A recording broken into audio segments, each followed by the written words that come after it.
Revenge with Karen. My office badge blinked red again. I swiped it one more time, slow and deliberate, like maybe the damn door had changed its mind. It hadn't. Access denied, the tiny screen mocked. Through the frosted glass, I could see Kyle, smug bastard in a $4,000 blazer his daddy probably paid for, already seated at the boardroom table, flipping through my deck. The one we built together, one I spent the last 6 weeks drafting between 11 p.m. takeout dinners and 6 a.m. compliance calls. He looked up, made eye contact through the glass, and smirked, then mouthed, "Let's see how she handles it." That's when I knew, not just suspected, knew that this whole partnership was never a partnership. It was a setup. I was the workhorse, the risk analyst, the woman behind the curtain making the damn wizard float. Kyle was the entitled frat prince parachuted in to steal the credit just in time for Dad's quarterly check-in. Hell, I tolerated his slick little barbs for weeks. "You're so detail-oriented. It's almost cute," or "Wow, Linda, you'd be great at auditing graveyards." Real laugh riots. But this was different. He'd locked me out. Literally, physically, digitally, of a meeting I was supposed to co-lead. A $70 million client pitch. I was standing on the wrong side of laminated glass like a house cat watching the family eat dinner without me. Now, if this sounds like the beginning of one of those corporate betrayal stories you've heard before, it's not. I didn't scream. I didn't cry in the bathroom or fire off per my last email. I just smiled, then walked back to my desk, quietly unplugged my tablet, and shut my laptop like it was a coffin lid. By the way, if you're into stories where paper trails burn people alive and smug executives learn what happens when you underestimate the quiet woman with the compliance folder, go ahead and hit like and subscribe. Because 95% of folks don't, and you're going to want to stick around for what's coming next. Trust me. Anyway, where was I? Right, Linda Brooks. 43, not flashy, not loud. Just good. Spent 15 years at Garnet Strategies, pulling failing accounts out of the gutter, translating investor speak into policy that doesn't get us sued, and walking tightropes over regulatory lava. And I did it all without ever asking for a spotlight. Kyle, on the other hand, he walks into a room and needs to announce himself like he's a cocktail shrimp tower at a wedding. The kind of guy who calls interns sport and makes them fetch oat milk while he rallies the troops. Partnership wasn't my idea. The CEO, Greg Garnett, told me it'd be a great chance for Kyle to shadow someone with experience. Translation: babysit my clueless son without making it look like babysitting. Kyle had just come off a failed fintech venture that burned through $12M and got quietly buried like a dog turd under the family rosebush. So Greg, ever the loving father, lugged him into our biggest deal of the quarter, a multi-phase onboarding project for a portfolio management firm with international compliance triggers and a volatile board. I took one look at the scope and said, "This is messy, high risk." Greg nodded. "Exactly why I want you leading it with Kyle shadowing." Shadowing my ass. To his credit, Kyle showed up to meetings.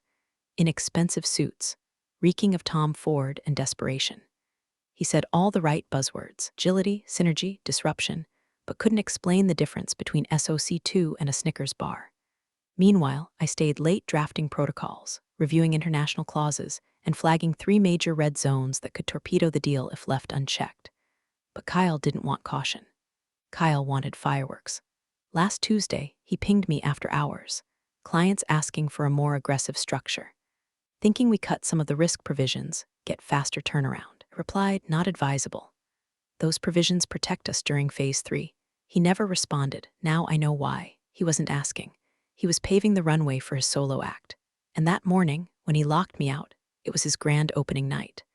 Meant to be the moment he stepped out from Daddy's shadow and proved he could own a room. Only thing was, Kyle forgot one small detail. You can't bypass protocol without leaving footprints. I'd already printed the map. 4 hours before the pitch, my phone buzzed with a calendar alert I never approved. Urgent, client direction shift, final revisions. Conf room B, no sender, no agenda, just a last-minute ambush sitting on my schedule like a thumbtack in a church pew. I scrolled through my inbox. No email, no Slack message. Nothing in Teams. No paper trail. Classic Kyle move, digital smoke bomb, zero accountability. I clicked into the calendar invite. The guest list, Kyle, 2 junior analysts, and legal optional me. Not even on CC. That's when my stomach flipped. Not the kind of flip that says, oops, bad sushi. The kind you get when the roller coaster jerks left and you suddenly realize you're not strapped in. Something was wrong. I stood up, grabbed my tablet, and walked briskly past the open concept bullpen where Kyle's cronies were gathered around a giant screen, typing up some last-minute slide transitions like it was the Super Bowl. One of them, a kid named Carter who once asked if I was someone's executive assistant, gave me a sheepish nod. He knew, they all knew. I reached the boardroom, swiped my badge. Access denied. Try again. Access denied. Behind the glass wall, Kyle was mid-sentence, gesturing at a slide. Probably my damn slide. He turned his head slowly like he'd been waiting for this moment all week. Our eyes met. His lips curled into that private school smirk and he mouthed, "Let's see how she handles it." I didn't flinch. I didn't tap the glass. I didn't call security. I didn't even raise an eyebrow. Instead, I turned. One step, then another. Then walked down the hallway like I had somewhere better to be. And truth is, I did. Because if Kyle thought locking me out of a room would keep me out of the deal, I had no idea how much quieter and sharper my world becomes when I stop playing nice. The emotional switch, it wasn't loud. It didn't explode. It clicked like a bolt sliding into place on a well-oiled safe. I passed by reception. Asked Lucy at the front if she saw Kyle this morning. "Oh yeah," she chirped. "He came in early. Had it disable something on the exec side, said it was a compliance precaution." Sure it was. Back at my desk, I pulled up the original deal log, the one we were supposed to be pitching together. My version was clean, precise, safe. Flagged 3 risk items marked red. They weren't just legal suggestions, they were compliance barricades. If we bulldozed those, we were asking for lawsuits in 6 jurisdictions. Kyle's revision? I didn't have it. Yet. But I already knew what he'd done. I opened a folder on my desktop labeled Clauses Kyle Ignored Confirmed. It had been sitting there for 10 days. Created it the moment he started using phrases like "let's trim the fat, and we can plug those gaps later." I'd looped in legal on every red flag. Every concern was timestamped, emailed, and saved. I even BCC'd myself using my personal account, a move I learned back when Greg's nephew tried to reroute a merger around a hostile vendor clause. Suddenly, my chat pinged. "Carla from compliance. He's pushing through the revised doc. Says you already signed off." "You didn't, right?" "I didn't," I typed back. "Can you send me the version he's using?" "Already did. Check your inbox." Subject, Kyle's Deathwish PDF. I smiled, briefly. Then I opened the file. And there it was, everything I feared. All 3 risk clauses, gone. Replaced with vague, CYA language like at discretion of lead PM and subject to final approval post-onboarding. No dates. No hard compliance triggers.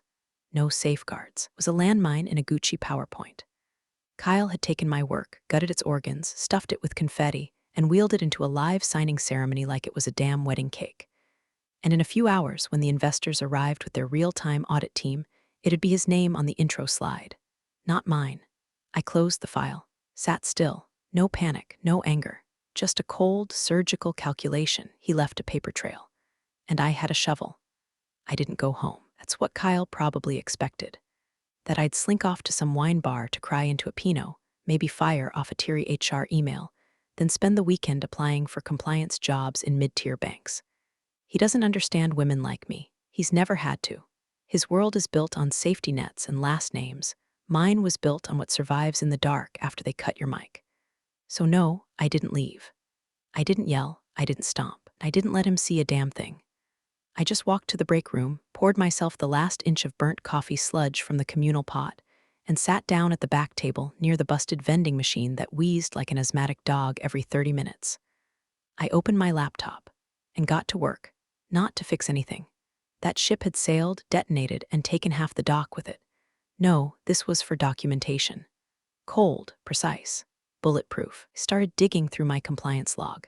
Every clause I'd flagged, every back and forth I'd had with legal, every note scribbled from the late-night meetings Kyle either skipped or forgot to attend. I opened the email thread with Marlene from Risk where I wrote, clear as day. Clause 7.3 must remain intact or investor onboarding triggers international audit under FTA policy. Timestamped. Read receipt. PDF archived. I cross-referenced the clauses with the revised pitch deck Carla had sent. Kyle had removed 7.3 entirely. That wasn't just arrogant. That was potentially criminal if the deal hit the wrong branch of the regulatory network. I copied the segment into a clean document. attached screenshots of both versions side by side, and titled it, Comparative Breach Clause Removal Evidence. I kept going. In the legal Slack archive, I found an older message from Kyle dated 3 weeks back. Linda's too conservative on this. We need to move fast before they bring in third-party auditors. I took a screenshot, time, date, metadata, uploaded it to the same folder, renamed the folder, Pre-Signing Forensic Log V1. This wasn't revenge, it was insurance. My phone buzzed. Carla Compliance, you were right. He pushed it through anyway. Client signed the pre-approval draft without your clauses. I stared at the message for a full minute. Not out of shock, I'd already prepared for this. No, it was the quiet, nauseating weight of inevitability settling in. It's not that they don't see you. It's that they pretend not to until something breaks. I typed back, save the audit record, full trail, lock the timestamped version in the shared drive, call it Redline Ghost. She replied with one word, done. Outside the window, the city hummed along, indifferent. People in khakis and heels crossing streets, sipping lattes, holding phones like holy relics. Somewhere in a rooftop bar, Kyle probably had a celebratory beer, chilling in a corporate fridge with his initials on the label. Thinking he'd won. Thinking I'd rolled over. He didn't know that I'd already met with General Counsel 2 weeks ago. Just an informal chat.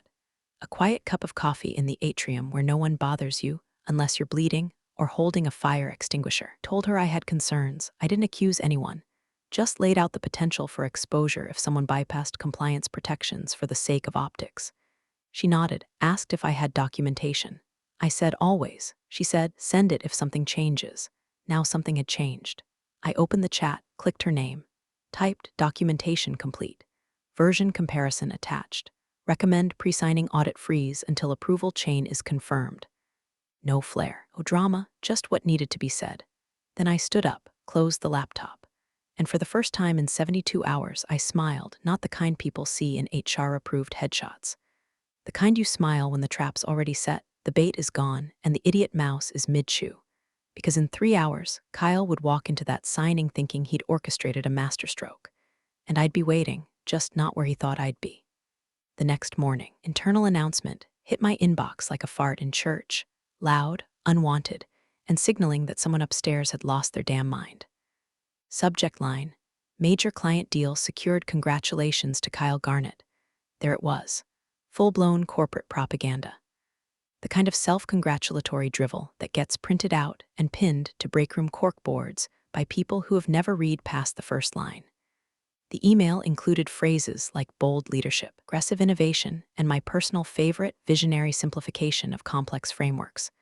I nearly spit out my coffee. Simplification? He removed regulatory organs from a contract like he was gutting a fish with a spoon and called it a cleanse. But that wasn't the worst part. The email listed key contributors. My name wasn't on it, not once, not even a footnote. Carter was listed. Carter, who thinks GDPR is a crypto coin. Not me. The woman who bled into this deal from the first draft onward. The woman who built the entire onboarding compliance matrix with more precision than a brain surgeon on Adderall. I clicked out of the announcement, trying not to punch my keyboard when another email pinged. Subject, client signing ceremony, final presentation, location, boardroom A, time, 2:30 p.m. Attendees, Kyle Garnett, legal, CEO, investor reps. Audit oversight, remote, CC, Linda Brooks, not invitee, not presenter, just CC'd, like someone including a ghost out of politeness. That was the moment the disgust calcified into something colder. A kind of silent resolve that sits in your chest like dry ice. I wasn't surprised anymore. Just done. I opened the latest draft of the contract, Kyle's version, and began a side-by-side comparison. My original file was titled Phase Escrow Conditions Redline Risk Draft. Kyle's, just final pitch streamlined. What he called streamlined, I called legally suicidal. Clause 4.2, gone. That was the one that forced quarterly compliance check-ins tied to disbursement triggers. Without it, the client could reallocate funds mid-onboarding with no recourse. Clause 7.3, also gone. One guaranteed a third-party review before integrating the client's offshore subsidiary, required by federal onboarding regulation. Without it, we were flirting with sanctions. Clause 9.1.5, butchered beyond recognition. Originally, it locked the firm into a hold harmless position in case the client's subvendor network failed background checks. Kyle had changed the language to, company accepts good faith performance at time of signing. Good faith. My God, this wasn't simplification. It was self-sabotage disguised as swagger. He wanted fireworks. He was going to get arson. I dug back into my audit folder and added 3 fresh subdocuments. Removed protections vs. regulatory minimums, financial exposure simulation if clauses breached, timeline of clause removal Slack plus email plus calendar evidence. Each file was like a bullet, etched with his name, polished and loaded. I wasn't aiming to kill his career, but I was damn sure done letting him light matches in a fireworks factory while the rest of us stood barefoot in the blast zone. My phone buzzed again. Carla, ever the early warning system. FYI, heard Kyle's hosting investor drinks after signing. Told them it was a game-changer deal. Also said you helped with minor back-end details. Minor back-end details, I nearly laughed. Like calling airbags a minor upholstery element. Replied simply. He removed 3 compliance barricades, the signings being live audited. I'm prepping disclosures. She responded with a skull emoji and let me know how I can help. I sat back in my chair, watching Kyle strut down the hallway like a Wall Street bobblehead with too much hair gel and not enough IQ points. He was high-fiving people, tossing jargon like Mardi Gras beads, scalability, first mover advantage, momentum locking, all while dragging the company toward a cliff he didn't even know existed. And yet, I didn't hate him. I pitied him. Because in a few hours, when the ink dried and the auditor's screen blinked red when someone finally asked, "Why is Linda Brooks missing from the approval chain?" he'd realize he hadn't locked me out. He'd just given me the clearest view of the fallout. At 11:42 a.m., I sent the message. It wasn't flashy. No melodrama, just a sterile, internal portal submission with a single attachment and a 4-line note. Discrepancy detected in compliance sign-off chain for Project Orion. Please verify against archived redline. Risk clauses 4.2, 7.3, and 9.1.5 appear omitted. Anonymous review requested. I used the whistleblower tool, the same one we tell interns about during onboarding. The one we swear will never be used against you in retaliation, which is corporate code for use this and pray you're still here next quarter. But I wasn't doing this to stay employed. I was doing it because if this bomb went off with my name scratched from the blueprints, they'd need someone to testify at the crater. I encrypted the audit folder, added password protection, and logged the checksum in a private log. Redundant? Maybe. But then again, I've seen junior VPs delete entire case trails because they thought version control meant checking Google Docs history. Next, I pulled up a copy of the deal's investor sheet. It listed the 3 firms involved, one of which caught my eye, Barrowfield Capital. I remembered their head of compliance from an ethics panel last year. Gina something, steel trap memory, asked brutal questions. During the panel, she once said, "If a document gets signed without the risk officer, it's not a deal, it's a liability cosplay." A few clicks later, I confirmed it. Barrowfield had requested a live auditor view of the signing through a third-party platform, one with auto-flagging for missing approval chains. Kyle had no idea. He'd planned his little victory lap without realizing someone was waiting at the finish line with a clipboard and a fire extinguisher. I shut my laptop, stood, walked with measured steps down to the legal wing, nobody watching, nobody stopping me. Just a hallway that buzzed faintly with fluorescent lights and hushed office politics. The door to General Counsel's office was ajar. She looked up from her monitor, surprised but not displeased. "Linda," she said, "everything all right?" "No," I said, "but it will be." She gestured to the chair, but I remained standing. I pulled an envelope from my bag, standard manila, unmarked, sealed with a red post-it labeled in my own handwriting. Timeline of noncompliance contingency, LOG. I placed it on her desk like a legal landmine. Her fingers hovered over it like it might hiss. "You asked me to send this if something changed. It changed." He removed key protections. He knew what he was doing. This file includes internal comms, clause comparisons, timestamps, and names of everyone who signed off without review. She didn't open it. Not yet, just nodded slowly like she was processing the weight of what was now on her desk. "Is this retaliation?" she asked carefully. "No," I said, "it's containment." There was a beat of silence, thick, deliberate.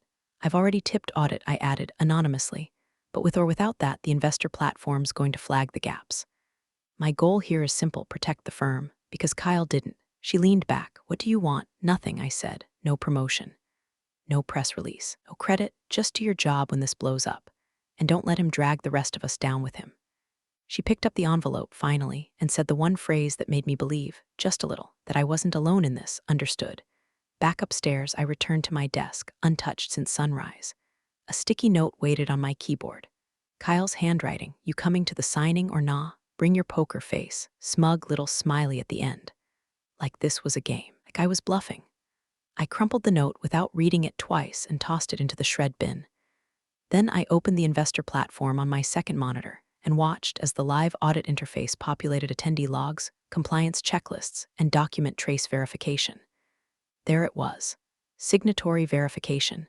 Incomplete approver chain. Missing compliance lead Brooks L. It was blinking red already. Not because I screamed, but because I didn't. The conference room smelled like fresh carpet glue and overcompensation. New chairs. Fresh flowers. Branded water bottles on every seat. Labels facing forward like obedient soldiers. Kyle had gone all out. Even brought in a barista cart with a chalkboard that read Victory Lattes on Kyle. In looping, narcissistic cursive. A laminated sign-in sheet sat on the corner table, just beneath a sleek acrylic stand that read, Welcome Investors Garnet Strategies Signing Ceremony Project Orion. I didn't sign it. I didn't need to. I walked in 15 minutes early, quiet as a shadow, and took the last chair in the back row, technically inside the room, but socially invisible. It was the same chair assistants usually get stuck with. Fitting. Let Kyle think I was nobody. Let the board think I was just here to observe. Let the auditors think whatever they needed to think. I wore black, not as a statement, just as armor, no jewelry, no laptop, just a slim leather folder and a pen I had no intention of using. The front of the room buzzed with low chatter and the smell of expensive cologne. Kyle stood at the head of the table, pacing like a substitute professor on coke. Every few seconds, he'd adjust the cuffs of his shirt like they were choking his genius. His PowerPoint looped silently behind him. Slick graphics, big claims, no footnotes. The investors were seated, two in person, one on a monitor with bad lighting and worse Wi-Fi. The CEO, Greg Garnett himself, sat at the center, flipping through the deal packet with the kind of board detachment only a man completely assured of his son's golden touch could pull off. No one noticed me. That was the plan. Kyle launched into his opening remarks, all teeth and bluster. Thanks everyone for joining. This deal is going to be transformative not just for Garnet Strategies, but for how we onboard scalable investment platforms globally. We've streamlined the process, removed friction points, and accelerated ROI by restructuring our risk strategy to better match the speed of modern capital. Translation: I removed everything Linda said would protect us. The CEO nodded like a preacher, hearing his favorite hymn. Let's move into the review, Kyle continued. We'll go clause by clause, but I think you'll find it's fairly clean. Legals already looked it over, and then it happened. A voice. Calm, female, not anyone in the room. Excuse me, the voice said. Before proceeding, we need to confirm approver compliance for the final documentation set. The video monitor shifted. The remote investor, Barrowfield's rep, turned her laptop toward a quiet corner of her office, where a woman with sharp glasses and sharper eyebrows stared directly into her webcam. Hi, she said. I'm Angela from Audit Oversight, third party. We were granted real-time clause verification for this deal. Our pre-signing scan showed an incomplete approval chain. A silence rippled through the room like someone unplugged the oxygen. Kyle froze, eyes darting toward legal. Now looked like she'd swallowed a staple remover. Greg raised one brow, slow as a rising tide. Incomplete, Angela continued, voice flat. We're missing final risk sign-off from the compliance lead. Linda Brooks. Her name is referenced in prior drafts but absent from the current chain. Every head turned. Slowly, I mean slowly. Like a courtroom scene in a bad TV movie. Kyle's jaw clenched. Greg leaned forward like he was trying to smell a lie. I made some last-minute adjustments, Kyle said, still trying to sound breezy. Nothing major. Linda was consulted early on. Angela didn't blink. Was she consulted after the clause changes? He didn't answer. That's when I stood. No words, just stood. In the back, not defiant, not smug.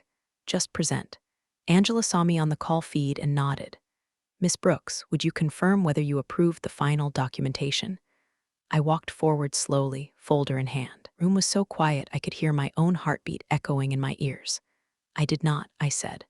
I flagged the removal of clauses 4.2, 7.3, and 9.1.5 as material risks. My written objections are timestamped, archived, and were forwarded to legal. Greg looked like he'd been hit in the face with a frozen trout. Kyle opened his mouth, but no words came. And in that silence, every person in that room felt the shift. Pitch was no longer his. It never was. The silence had weight now, not just quiet but dense, like the air itself had turned viscous, trying to slow the freefall that Kyle didn't realize he'd already begun. Angela from Audit leaned in closer to her screen, tapped something, and a new window appeared on the monitor behind Kyle, broadcast for all to see. A digital clause tracker. Every section of the deal was color-coded. Green for approved, yellow for conditional, red for unverified. One particular line blinked red like a flare on a sinking boat. Clause 7.3 cross-border risk disbursement, approver, Brooks L. status. Missing, Angela's voice cut through again, clinical and sharp. Whereas Linda Brooks's approval on this risk item, you could practically hear Kyle's soul try to reverse course. He blinked. That clause. It was redundant, he said, with all the confidence of a man hoping nobody notices the building behind him is on fire. We streamlined it to match the client's updated profile. Legal signed off. The legal counsel didn't nod, didn't speak, didn't even blink. She just stared at the table like it might open up and swallow her. Angela wasn't letting go. So just to confirm, the original compliance lead raised a red flag. The clause was removed without documented override or formal approval from that same lead. Kyle's throat bobbed like he'd swallowed glass. It wasn't that black and white she was, looped in early. She didn't object, I said from halfway down the table. Calm, cold, in writing, twice, with legal CC'd. Greg Garnett turned his head toward Kyle with a slowness that could curdle milk. Is this true? He asked. Dad, come on, Kyle muttered. She's making it sound worse than it is. The client wanted this speed, we had to be agile. Greg picked up the printout in front of him and flipped to the index. He ran his finger down the approver list, stopped, looked again. Where the hell is her signature? He asked, voice quieter now. Not cold, not angry, just confused, like a man waking up to find the house keys gone and the door wide open. Kyle didn't answer. Greg's face drained.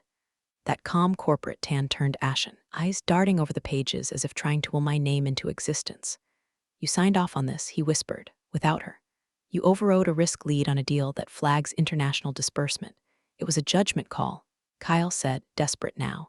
You said we needed to prove we could move faster. This is faster. Angela's voice again, unrelenting. Your judgment call contradicts your own firm's compliance framework. And per our contract with Barrowfield, the missing sign-off invalidates the onboarding phase of the deal. That's when the lead investor, quiet until now, cleared his throat. He was an older man in a tailored gray suit with eyes like cracked marble. When he spoke, it was calm but final. If the compliance officer didn't sign, the deal doesn't close. Kyle turned to the lawyer. Tell them it's fine. Tell them we can get a retroactive no, she said flatly. We can't. Greg sat back. The paper fell from his hands. Wasn't looking at me anymore. He wasn't even looking at Kyle. He was staring at some invisible point between the two of us, probably the place where pride dies. He saw it now. This wasn't just a deal gone sideways. This was betrayal, not mine, his son's.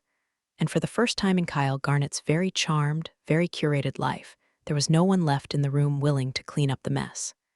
Greg didn't speak right away, just stared at Kyle like he was trying to unsee what had already been printed in ink and projected on two flat screens. He adjusted his cuffs, something he always did when he was buying time, though there wasn't any left to buy. Then he leaned forward, voice like gravel under pressure. Did you bypass protocol? Kyle, to his credit, didn't answer right away, but his eyes flicked toward legal. A rookie move. I mean, look, there was urgency, okay. Had tight timelines. Legal saw the changes. Greg didn't look away. That's not what I asked. Kyle's voice cracked. Legal reviewed it. Legal finally spoke. It was the GC, her tone flat, razor sharp. I never received approval from Linda. I received a draft from Kyle at 9:13 p.m. 2 nights ago, marked final. There were no red lines, no context. I assumed compliance had signed off. Kyle turned to her like she'd just punched him in the gut. Assumed, are you kidding me? I sent you the doc, you sent me your doc, she cut in. Not the official file. No reference to compliance log. No backup. Then I stood. No drama, no smirk, no power move. Just a slow, measured rise as I reached into my leather folder and removed a black binder. slim but heavy enough to land with a soft thud when I placed it on the polished oak table. "Everything is documented," I said. "Every clause, every version, every warning, every timestamp, including Slack threads, Teams chat, and internal email confirmations. Legal was only looped after risk was cut." I slid the binder across the table to Greg.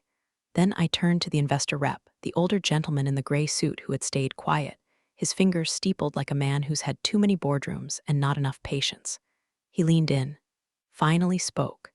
"If this isn't signed off by her," he said, "the deal doesn't close." It wasn't a threat, wasn't a question, just gravity. Kyle tried one last gasp. "Come on, this is insane. I've been leading this for months. We don't need to kill a $70 million deal because some clauses got shuffled." Greg didn't look at him, didn't blink, just opened the binder. Page 1, Risk Clause Index, redlined. Kyle turned back to me, voice high and shrill like a balloon losing air. "This is personal, isn't it? You couldn't stand that I was finally getting recognition." I didn't answer, didn't have to. The binder did all the talking. The investor rep stood up, so did the two others, quietly, without fuss. One of them closed their laptops. Angela from Audit gave a polite nod through the screen, then disconnected. The GC stood next. "Greg," she said calmly, "we need to pause the signing. I recommend immediate internal review." Greg didn't move, still flipping pages, his face a study in quiet horror. Kyle looked around, suddenly alone in the room he thought was his coronation. And me? I just sat back down in that same forgotten chair at the back of the room, like I never left, like I'd never needed a throne to burn a kingdom down. Power wasn't in the room. Power was the room, and it had just shifted under Kyle's feet, one cold inch at a time, until he realized he was the only one still pretending to lead. The CEO's hand came down on the table like thunder in a funeral home. Papers jumped, pens rolled. The air sucked out of the room like a window had shattered in space. Who approved this without her? Greg bellowed, voice cracking through the polished calm like a whip across granite. Kyle flinched, literally flinched, as if he'd never heard his father raise his voice in public, which, to be fair, he probably hadn't. Greg Garnett was known for calculated silence, not explosions. This was a detonation 20 years in the making. "Dad, Kyle started, but his voice sounded paper-thin. "It's just a few clauses, no," Greg snapped, standing. His chair scraped back slow and ominous. "No, you don't get to say just after gutting a compliance structure. You don't get to stand in front of investors and call that streamlining." Kyle's face twisted. "I did what needed to be done. You said to move fast." Greg jabbed a finger at the binder, still open to a page lined in red ink and footnotes. "I said get the deal done, not strip the goddamn brakes off and drive it off a cliff."